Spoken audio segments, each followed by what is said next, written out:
Hi, everybody. Thanks to you all for jumping on. I'm excited to be here today to talk to you about O-1 visas. I see there's a couple of people here. I'm going to be doing a little bit of a presentation, so I'm going to be sharing my screen. So if you just bear with me for a minute, I'll get that sorted.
Okay, everybody. Welcome to today's webinar. I'm just going to confirm that everybody can see my screen. So if you could just comment in the chat, that would be super helpful.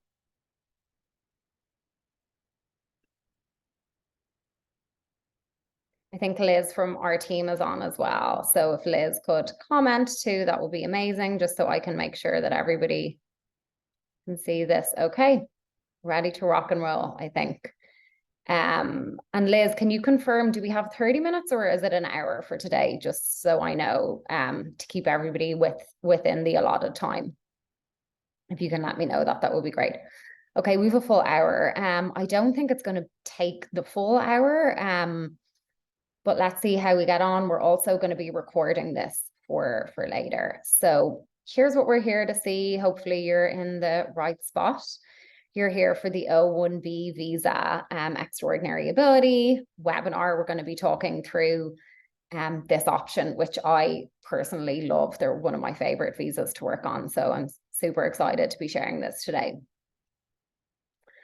So we'll start with the typical lawyer disclaimer. So this presentation does contain legal information about legal issues. It's obviously not legal advice to your situation. This does not create an attorney-client privilege, the usual shebang with the disclaimers. Don't rely on this as specific advice to your situation. And just the takeaway is that, you really should be getting specific advice for you, especially as it relates to travel and things like that. Also just want to start out by sharing some helpful resources. So immigration policy is changing pretty rapidly. The underlying law hasn't been changed in quite a long time. Congress hasn't passed any immigration really in over 30 years, but the policy surrounding the law changes quite a bit. So the meat on the bones of the law, and we'll see some examples of that. So that changes quite a bit. So it's really important that you're keeping up to date. You can follow us on all sorts of social media platforms. I think some of you are here because you saw our postings online. And so please continue to connect with us. And we also have a great email newsletter that is like immigration specific, really relevant to kind of events and just news. So if you want to follow along there. Also, we do First Fridays, which the first Friday of the month, an immigration attorney from our firm does a live, Q&A and share some news. So that's always kind of fun and interesting. Okay, so O-1s are very much, I think, a niche practice area within immigration, and not every attorney is going to be well versed in them. I also think even within the field of O-1s, we tend to have attorneys that have some expertise or just experience in some versus others. In our firm, you'll see some of examples of the O-1 visas that we have done, but it's not a run-of-the-mill type immigration case. So not every attorney is going to know these the way we do. And there are some specific nuances about the visa, the O1 visa, that is important that you're, familiarizing yourself and that your attorney is aware of these. And actually some of our cases have been referred to us from other immigration attorneys who were not comfortable with the case. They didn't really know the area, and referred them to us. So just keep that in mind. Here's some info about me. You can see all my bio there, but I've been practicing for 15 years. I just wanted to put a little how it started slide here, and I'll give some context. So that's my law school graduation, which is 15 and a half years ago. I started working in a pretty high volume immigration practice many years ago, 15 plus years ago. And how I started working on O's and P's where we had to pitch to a big major league team. And I was picked as the attorney to go to talk to them about immigration. And we ended up getting them as a client. And I did pretty much, I was the lead attorney for that client. So I started doing all their P's and their O's. And so that's kind of how I got my experience almost straight out the gate of law school. And I've just only obviously gotten more experience ever since. I now, this is a photograph from our Immigration Lawyers Conference. So AILA is the American Immigration Lawyers Association. It's a bar association with over 16,000 members. And that was me leading the panel discussion at our national conference on O1s and EB1As. And I think, AILA is a pretty big organization and they can obviously pick anybody to participate in these panels. So having an attorney that's active in AILA that has participated in conferences, with this panel came a very detailed practice pointer that we wrote. And so I've written a chapter of one of AILA's books on entering the US using visa waiver and B visas for people with extraordinary abilities, like what you can do on that. So anyway, look, it's important to get an attorney that is very familiar with these visas.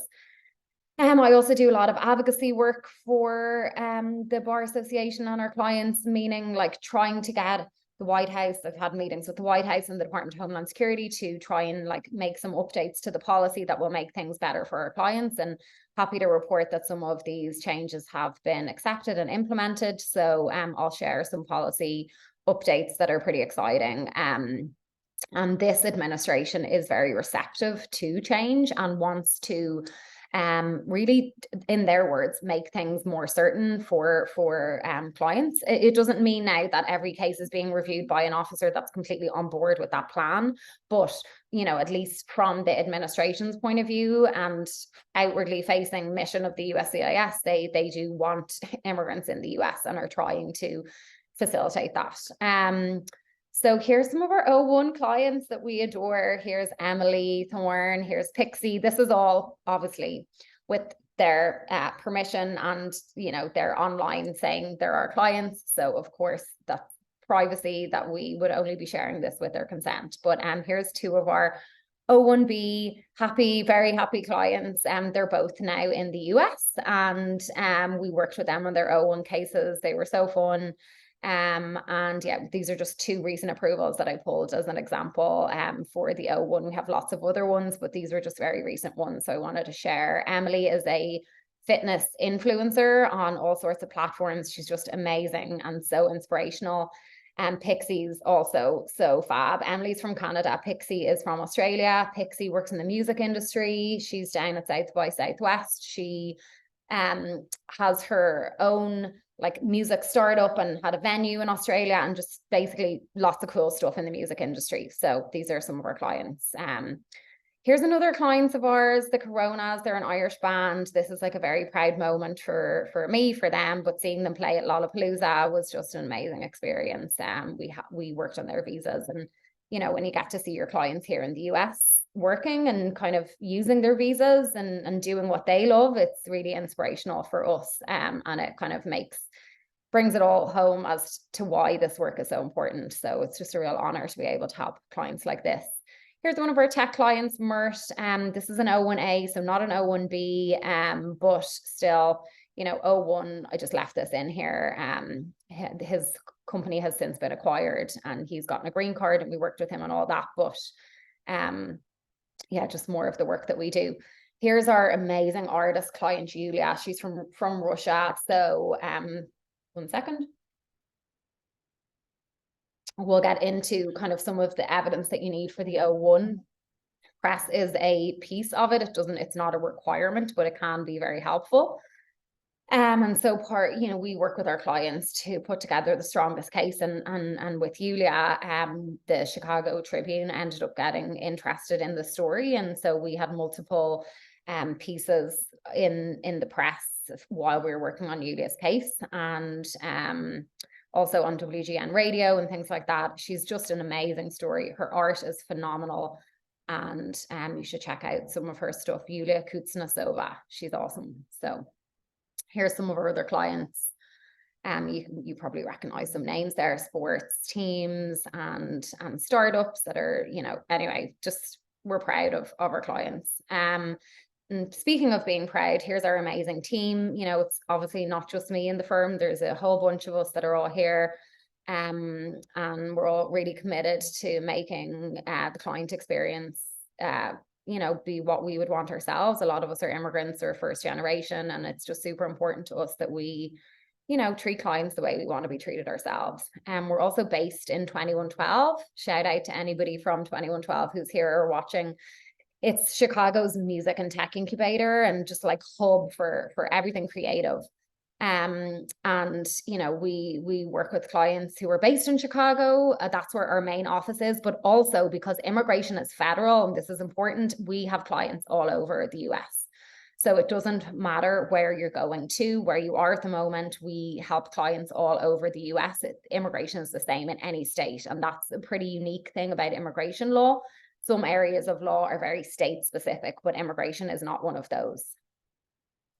We also did a podcast called Immigration Revelation. It was a limited run podcast, but you can see some stories there of some of the clients and friends that we know that have just amazing stories, and hopefully you can check out some of those. It's just hearing their story coming to the US and kind of what the immigration experience and just living in America was like. So that's something that we're super proud of. Okay. We're getting into why we're all really here, which is to talk about how to qualify for the O-1 visa. The first thing I will say is that, sometimes people are more extraordinary than they think. So I think the label extraordinary ability visas can be a little off-putting for people. So let's kind of park that. Let's forget about that label and just like open your mind to the possibility of maybe you are more extraordinary than you think.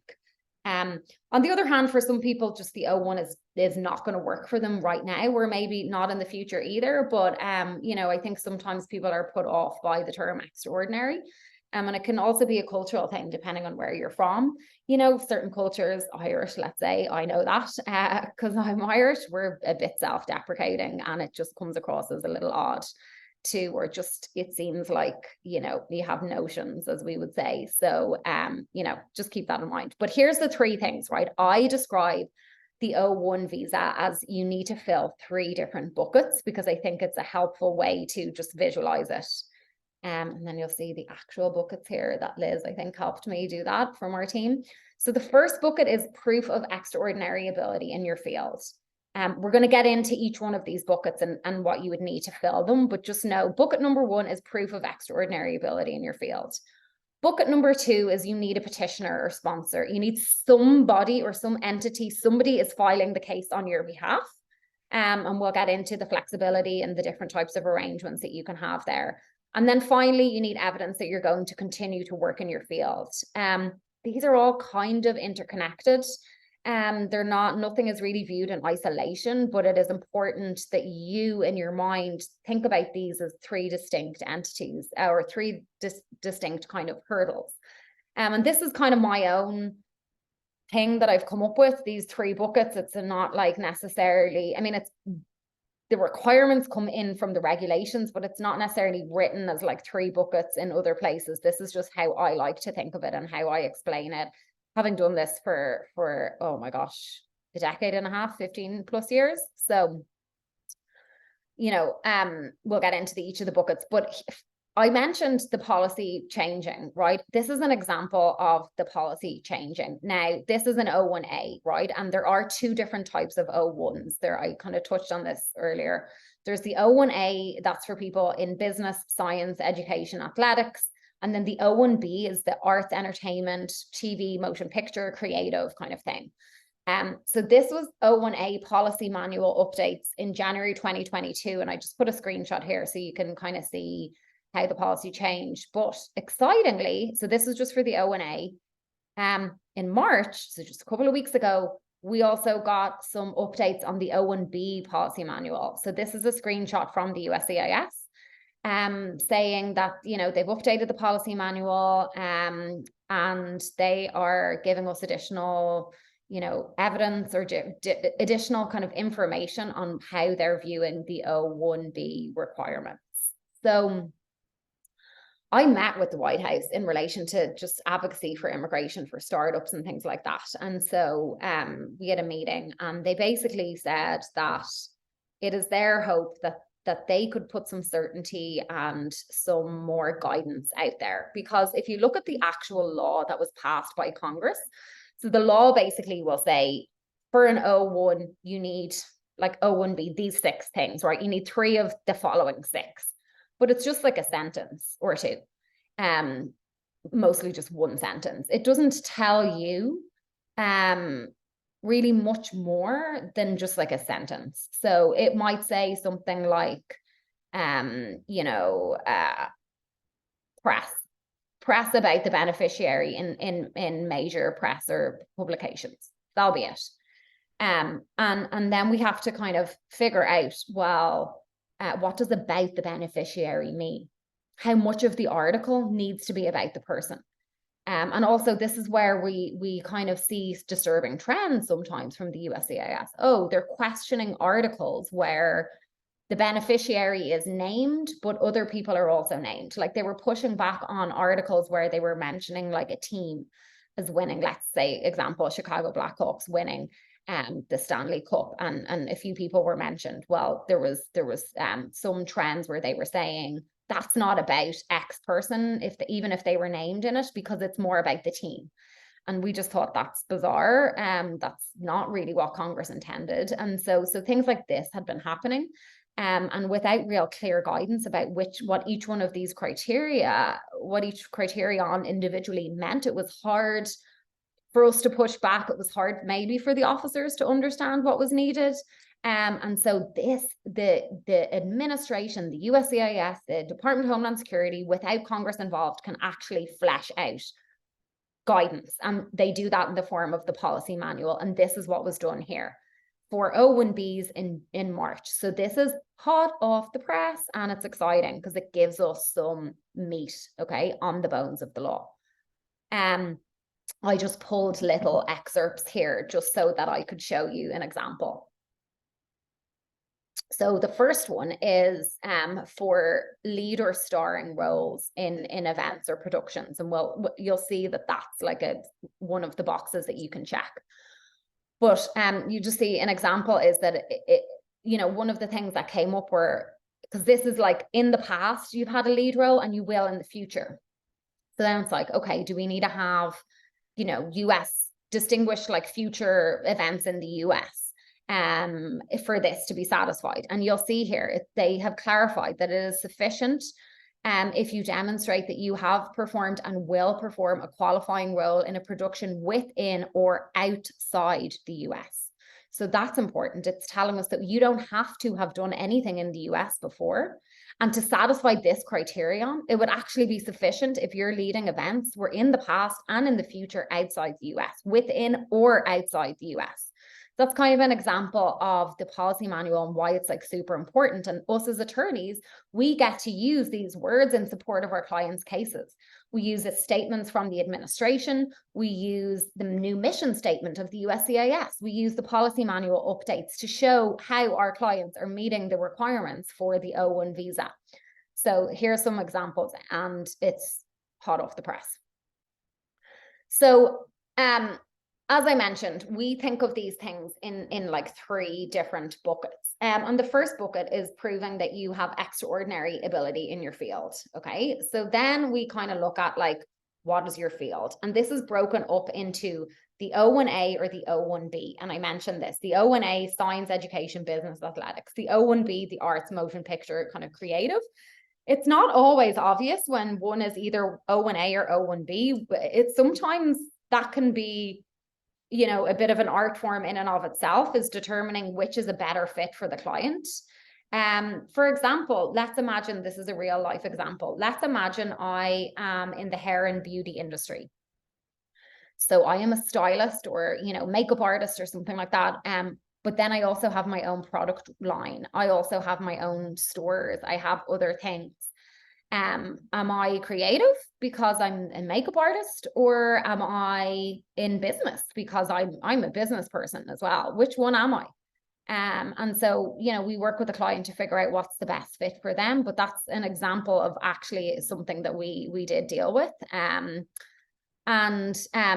You know, so picking O-1A, O-1B is the first thing. Then, as I mentioned, you know, humility here is not your friend. You are saying you're extraordinary, assuming we can, you know, put forth a case for you. So, you know, you need to step into that as well, and you may be more extraordinary than you think. So I thought this was a good time to share a quote that we got directly from one of our O1 clients, and who got an O1, an approved O1 visa. So she, in her own words, she's an Irish documentary film producer, and she'd worked with us on her O1 visa and it got approved. She originally thought that the extraordinary visa was out of her reach, but when we sat down and kind of spoke through with her, did a consultation, spoke through all the stuff that she had done, I thought it was a great option for her. And we put together a real solid case, and it got approved. And she's been in the US now for nearly a year or two. And, you know, she was definitely put off by the term extraordinary. So we're doing, I mentioned this already, this slide, the O-1A versus the O-1B, picking which one, right? Then we need to define your field of expertise, okay? And I think of this like a Goldilocks approach, right? You don't want it too broad, you don't want it too narrow. You need to get it right in between. So defining and narrowing your field of expertise is key for an O1 case.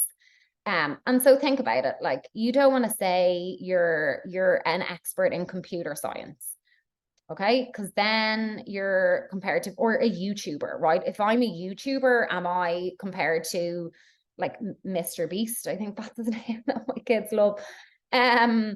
Is that, you know, is that the bar? Or am I a fitness influencer? Am I a food and health influencer? Am I a, you know, am I a music tech entrepreneur? Like, you know, needs to be more narrow, right? Than like the big bucket of influencing or a blogger. Like, that's way too broad. You need to bring that way down.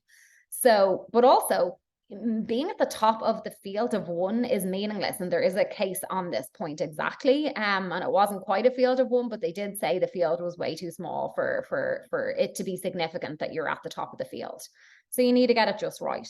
And so we would need to kind of work with you to figure out how narrow can we go without being too narrow. So art form. And then again, all in bucket number one, we need to put together the actual evidence of your extraordinary ability. So number one, we're making sure that we know if it's O-1A or O-1B, we are defining and narrowing your field of expertise, and then we are putting the meat of the case together. So this is an actual visual representation of an O1 case that we put together. That's my desk, that's a pen for scale. So you can just see the depth of the actual case. Like, it's a lot of work. There were, you know, a big letter of support, exhibit lists, all sorts of things that went into that case. So just so you can see what that looks like, that's what an O1 case looks like. And here's one of our clients thanking us. She drew this and wanted to thank us. She's in fashion, for making her US dream come true. So we were delighted to be able to help, and that's what it looks like. So how do we know you know, what evidence to use? How do we know what fields? I spoke about kind of narrowing your fields, but how do we know what evidence to use? So what we do is we have a strategy meeting with our clients from the outset. So we spend an hour going through in a consultation to talk to you about your case. And it's super important that we're able to do this because, you know, these are cases like you see how much evidence is involved. It takes time to assess whether or not this is going to work for you.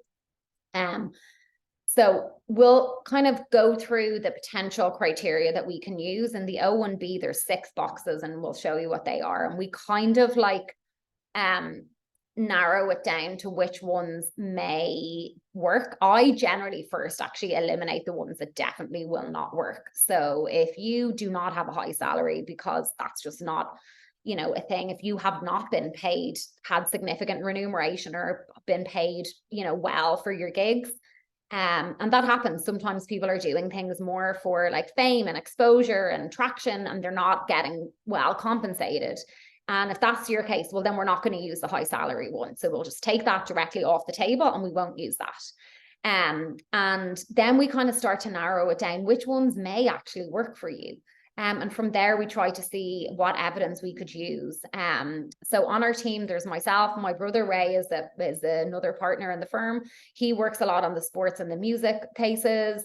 He runs that division of the practice. We have some other amazing attorneys, great experienced case managers. We all kind of work together on the case strategy. And I generally recommend that you pick the best 3 of the boxes, right?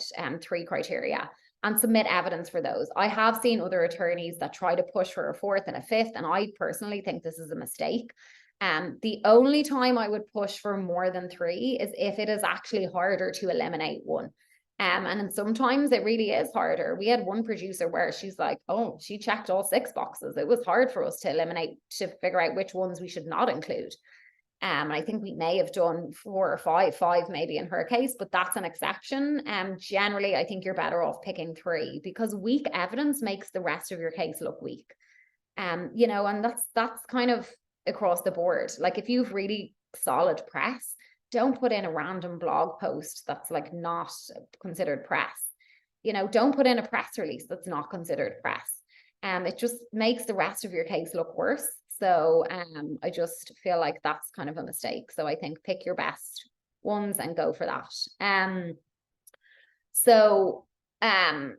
You know, I mentioned the O-1A and the O-1B, and, you know, there are different standards for both of these. The O-1B standard is actually lower. So the O-1A standard is higher. And there's, again, 2 kind of different standards within the O-1B for arts and then motion picture.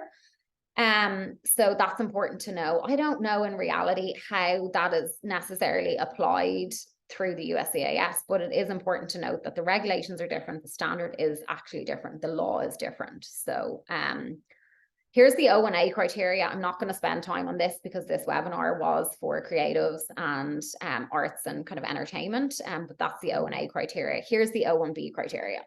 Okay. So there are 6 boxes here that we're looking at, and we're checking 3 of the 6 boxes. So this again is all in the bucket, the first bucket, proving extraordinary ability. I think I saw someone raise their hand. I'm not going to take questions until the end because I do want to get through the material, and I'll save time for questions at the end. If you wouldn't mind saving your question till then, I'd be happy to answer it then. So these are the 6 boxes. You need 3. And as mentioned, I think it's best to just go for 3. So here are the 6. You need to show that you have a lead starring critical role for distinguished companies. This is in the past and in the future. And you saw some of that from the policy manual. Lead starring role in distinguished productions or events, past and future. So these are kind of similar. So distinguished companies, distinguished productions. I think of this as well as like, one piece of evidence can potentially check more than one box. So let's say, for example, let's use the Coronas playing at Lollapalooza or somebody playing a big music festival. So it's a distinguished production or event.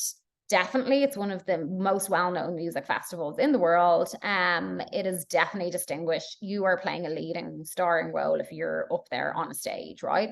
So that's your distinguished production.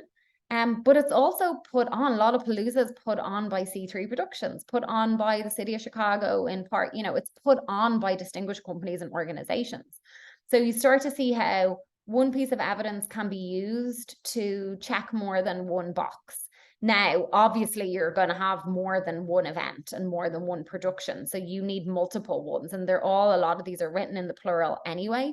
So you're not just submitting evidence of one event to satisfy both distinguished companies and distinguished events, right? But just thinking about how you can use one piece of evidence in multiple ways. So that's the distinguished companies, distinguished productions. And we also have some guidance now from the policy manual about what it means to be lead or starring. What does that mean? Now we know what the USCIS is going to consider lead or starring. The next is like a press, just like a press category, published material. Again, making sure that this is kind of, you know, makes sense for you based on the types of publications. You can use publications outside the US and in the US as well. Anything from a foreign language needs to be translated. Not all press or publicity is created equal. Press releases are not press. They are manufactured releases that are not, that's not a piece of press. So just keep that in mind. And random blog posts or just, you know, podcast. I mean, some of those things are just not really sufficient for this category. And I think it just makes things look weaker when you submit random things in a case like that. So there is a kind of a standalone expert recognition category here, criterion, and this could be expert letters. It could be, you know, maybe awards or other types of recognition that you've received from your maybe home country, government awards, honors, things like that. But also could be like an expert letter kind of category talking about how they are experts in the field and they are saying that you're at the top of your field, things like that. Commercial, critically acclaimed success, topping charts, YouTube, things like that, like looking at like streaming stats. If you're a musician, looking at like how, you know, top rankings for records, releases, album charts, things like that. And then, or that's the same for TV. If, you know, the TV or movies have had like success, that's what kind of commercial, critically acclaimed success are, reviews, things like that. And high salary, significant remuneration. So this is if you've been paid, you know, big amount for a gig. And think about this, like a lot of times O-1Bs are not traditional like employer-employee type like arrangements. You're not clocking in for a 9-to-5 job. So you're not on like an annual salary. And I was actually explaining this to somebody the other day, like an influencer. So think about the payment that you're getting. And I think it makes sense to look at that for like the time that you're putting into the deal. So let's say you're getting paid X amount to do a video. Like I wouldn't categorize that as like X amount per month. I think it's better to categorize it as like, I got, you know, 10 grand for a you know, a 2-minute video and whatever time it took you. So then you start to kind of quantify your amount, your kind of payment, salary, remuneration by a smaller denomination. And it obviously is higher than looking at it for the month.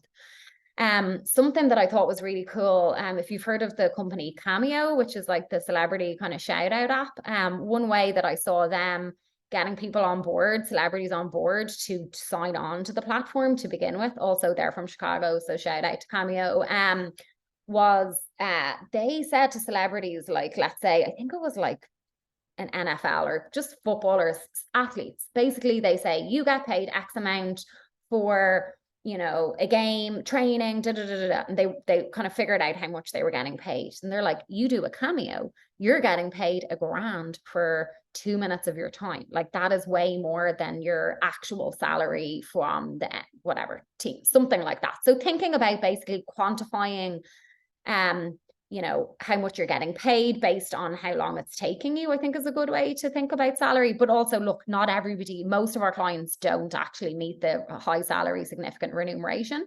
So it's not one that we use or have to use. And none of these are must-haves. These are like the list, you need 3, okay? Okay, we had previously asked for questions for the O1 webinar, and these are some questions that we got.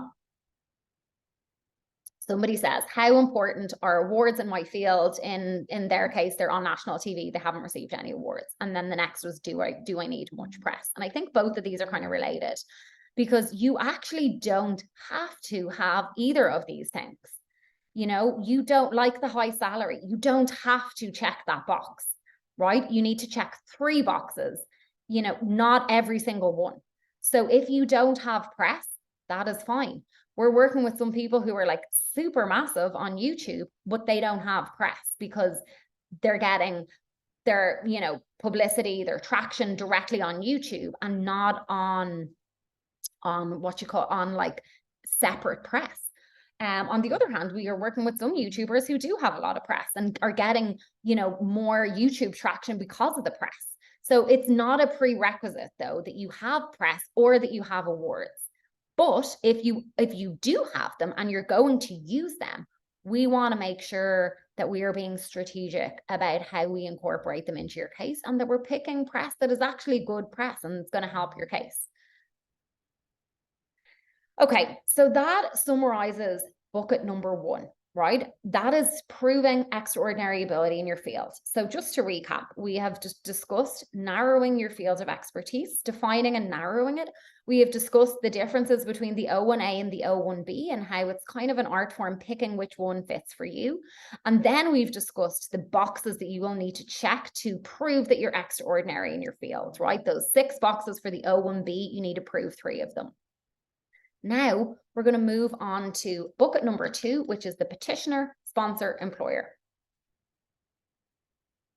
Now, this is where I think, you know, working with someone who's very experienced, an attorney that's experienced in this, is your best friend here, because they can tell you about structuring cases and figuring out how to you know, navigate this potentially confusing petitioner situation. And it's important that the attorney is familiar with this. Okay, so the first thing I do is I kind of talk to clients. I say, what is your goal, right? What do you want to do when you're in the US?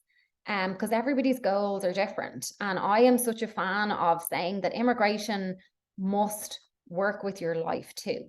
For example, you know, this is kind of a random example that I give, but I think it's important to just kind of highlight this idea. Like, some people you could buy a Dunkin' Donuts franchise or a franchise and have that at, you know, you could, if you're from an investor visa country, you could get an investor visa, come in, you know, and you're authorized to work in your franchise. Is that what you want for your life? If it is, great. And there's nothing wrong with that, to be clear. It's just that if your goal is to do something completely different, well, your visa's tied to your Dunkin' Donuts franchise. So it's not going to let you do what you need to do. And I think this is important as well here in the O1 context, to see, you know, what are your goals? What's your ideal scenario? Is there, or do you want to be an employee with somebody? Great. If so, let's look at the job offer and let's see, can they be the petitioner? If not, let's figure out, you know, are there any other ways that we can structure it that will enable you to kind of live your life the way you want to live your life? And you can't always get everything you want, right? But we need to be informed and discuss these things to see. So the O1 petitioner does allow for some flexibility in terms of the structure, because it's done a lot of times in the non-traditional 9 to 5 or outside that 9 to 5 kind of environment. There's a few options to structure the petitioner. You can either have an employer and employee case where, you know, example, I am coming in to work for YouTube directly. They're hiring me as their, you know, content creator, like director of content creation. They're going to hire me directly. They're going to be my employer. I have a job offer, a contract. They're my employer. They're my petitioner. That's pretty straightforward. Most people in the O-1Bs are not really fitting within that though. They kind of are working for themselves. They want some flexibility. They don't really know, they want to work in the US because maybe when they visited here, they see that a lot, or they can see from their data that there's a lot of, like, their fans are here and they feel like their followers, their supporters, that there's more opportunity for collaborations. These are kind of the things that I hear all the time. So they want to be in the US. So in that scenario, you know, there's some other ways to structure this. You can potentially set up your own company in the US and have that act as your petitioner. This is important because I've heard from other attorneys that they're not familiar with how this is structured. The Foreign Affairs Manual specifically says that while you cannot self-petition individually, as an individual, I can't file the O-1, you are permitted to set up a company, this is in the Foreign Affairs Manual, that in turn petitions for you for the O-1. We will work with you and advise you on that. And actually, just this morning, I got off a call with an attorney who's based in LA, who I met through this other law firm management group, and he's fantastic. And he is an entertainment and business attorney. And I only do immigration. And he is working with some of our O1 clients to set up an entity and have that entity act as the petitioner. He's in LA. He represents some of the biggest YouTubers and talent. He's fantastic. And so we have other referrals too for attorneys, but we can figure out, we can advise you on what that might look like if you were to set up your own company and have that be the petitioner. That's another way to do it. There's some other considerations there that we would need to discuss, but that's one way to do it.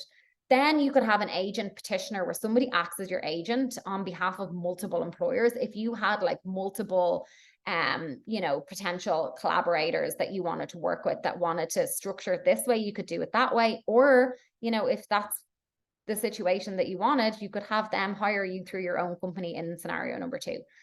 It is also possible to have somebody act as an agent on behalf of a foreign employer. A lot of our musicians have companies set up outside the US, so sometimes it's possible to structure it that way, and that might make sense too.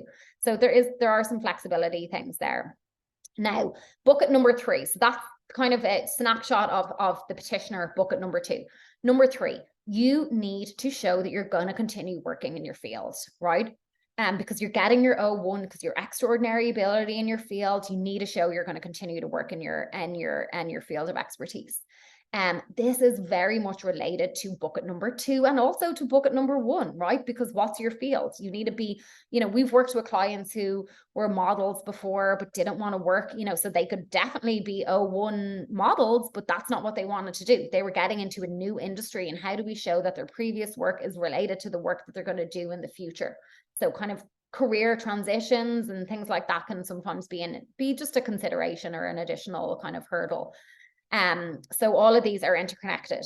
But, you know, let's imagine in the YouTube example, evidence that you're going to continue to work in your field. Well, that's your employment contract with YouTube. That gives a detailed list of your job duties. You know, that's kind of knockout, you know, boom, that's what you're going to do. In other types of petitioner arrangements, we need to do a bit more work there. You are not allowed to get an O1. You will not get an O1 approved for speculative employment. And what that means is like uncertain work in the future. So you need as much as possible to be able to show that you're going to continue to work in your area of extraordinary ability and what you're going to do for the duration of the petition. And you can request up to 3 years in an O1 as long as you have evidence to back it up. So we can work with you to see what types of evidence you might need. We have worked with people to prepare letters of intent to hire, draft itineraries, you know, things like that. But just, it's important to know also some O1 cases have to go through a union, especially for musicians, anybody who works in like behind the scenes in music, like tech, like backline technicians, managers. There's lots of different unions here. And so the unions require full, and also in the TV and film industry, big time, there's the PGA and Directors Guild and SAG-AFTRA and lots of different unions. And so they require contracts as well, because they have to give a letter that says they don't object to you getting an O1, and you need to show them that you're going to continue to work in your area of extraordinary ability. So it's not just the case that's getting filed with the USCIS, it's also a union case that you need to think about too. Okay, so bucket number 3 is quantity. Or so this was a question again that we got that I kind of tried to relate it to these various buckets, because for me that's a good way to visualize it. And I felt like this question specifically related to bucket number 1 and bucket number 3. Is quality or quantity more important for O-1B letters of support, or does it vary by case? It definitely varies by case. It also varies by like how long you're requesting in terms of your duration. And also potentially bucket number 2, what your petitioner structure is as well. You do though want to be able to show that you have evidence to cover your petition period. And in the scenario where you're setting up your own company and that's your petitioner, you would presumably have an employment contract with your company because you're an employee. It's a separate entity, even if you own it. And that could cover, you know, some of the duration of your petition, and then have some additional details about what you're going to be doing, like a lot of additional details about what you're going to be doing. So somebody had asked, how long does an O-1 visa last? Up to 3 years, but they can limit that to a shorter period of time if you don't have evidence for it. What's the success rate of getting accepted? So, I mean, look, attorneys are not, we don't really like to vocalize our success rate because it seems like it's indicative of like promising future success, which we cannot do, but we have an extremely high success rate. But look, every case is different. Every case has to be analyzed separately. Is it better to file an O-1 renewal from inside the US or outside the US? This is a strategic question that would have to be considered based on your case and how long you were going to be requesting, what's the basis of the renewal, things like that. So that would need kind of specific advice. Also want to note that some people you don't have to get an O-1 before going for the extraordinary ability green card. And we have done these for people straight away. The EB-1A green card is like the green card version of the O-1 visa. And instead of there being O-1A and O-1B, there's just one EB-1A. So there's a list of 10 criteria because it combines arts, entertainment, and the business and science and everything together. So that's an option. If you're truly extraordinary, you can maybe go straight to extraordinary ability green card, which is great. And we've done that for people. And again, done this for somebody who they weren't even sure if they would be O-1 material. And I said, I think you're even EB-1A material. And so her case got approved. So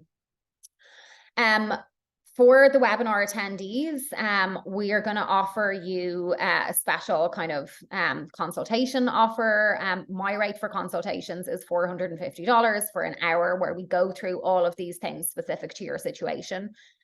If it was a thing that you did hire us to do an O-1 case, and if everybody was on board with that, it's a two-way street. Obviously, you know, us and you and everyone's wants to move ahead. We can credit that consultation fee towards the attorney fee for the O-1 case. You can also book the consultation directly on our website with me, with Rave. It's like music related or sports related. And you can see our availability and stuff like that. So this is kind of a limited thing because normally like these take so long to assess. So we do charge for our consultations, and most immigration attorneys that I know will charge for a full hour of their time and their expertise. I do book up a good few weeks in advance. So if it was something that you're interested in, please feel free to get in touch or go ahead and book it straight away, and we will note that we can credit that if you decided to work with us. We also do flat rates for attorney fees for the case, and we can provide those based on the consultation just to make sure it's a good fit. Some upcoming events: first Friday of every month. Webinar Wednesdays is a new thing where which today is a webinar Wednesday. We're going to be doing a different topic almost every Wednesday. The next one that I'm doing is going to be international entrepreneur parole. So for startups, Catherine Del Rosario from our team is doing a webinar, I believe, on family-based immigration, but Liz can confirm. So follow us for those. There's some information about where to get in touch with us. Obviously email and like all sorts of social media. I'm US Visa Lawyer on a lot of the platforms. If you want to follow me on TikTok, I'm something else, something like Immigration Attorney Fiona or something, I think. So please follow us. I'm going to end my screen sharing. And let me just stop this. Hopefully I am back and everybody can see me now without my screen. And I think we have some questions. So let me just see. Yeah, pop your question in if you do have them. So somebody is asking, who is filling the form? Who can be the sponsor petitioner? Okay, so the form, like the O-1 case that you saw, that includes forms. It includes a very detailed letter of support. It includes exhibit lists. all the evidence, like everything is all part of the O-1 case, and it is filed by the petitioner. They're the ones that go on the forms, they go on the letter of support, they go on like everything as the petitioner. And they are the ones that are filing the case on your behalf. As far as who can be the sponsor or the petitioner, I think we kind of touched on this. It can be your own company, it can be a direct employer, it could potentially be somebody acting as agent on behalf of other multiple employers, or somebody acting as an agent on behalf of a foreign employer. And we would need to talk to you to see what makes sense based on what you want to do in the US. Some of the big production houses like Disney or NBC or one of those, like some of those want to be their own O-1 petitioner. So if that's something that is in your plan, you know, you would need to talk to your attorney to see whether any of those structures would make sense for you, or if you're going to ultimately have to look at getting a green card, because you know, the O-1 through your own entity might not be acceptable for some of the big production houses, but it just depends on what their requirements are. Okay, you're very welcome. Somebody is asking, I'll come back to the other question now, but another question that I get is, how long does the whole process take? Okay, this is a great question. The process is, I think, break it up into a few different stages. So the first stage is kind of like the initial gathering. Let's assume you do the consultation and both the attorney and you, everyone's on board with the O-1 being a good fit for you. We then move into the case preparation stage. And I would say that takes it takes some time, to probably 2 months or so, maybe longer, depending on how responsive the client is. Some people are very responsive. Some people, it takes a while for them to give us what we need. It depends also on the use of expert letters. How many expert letters do we need?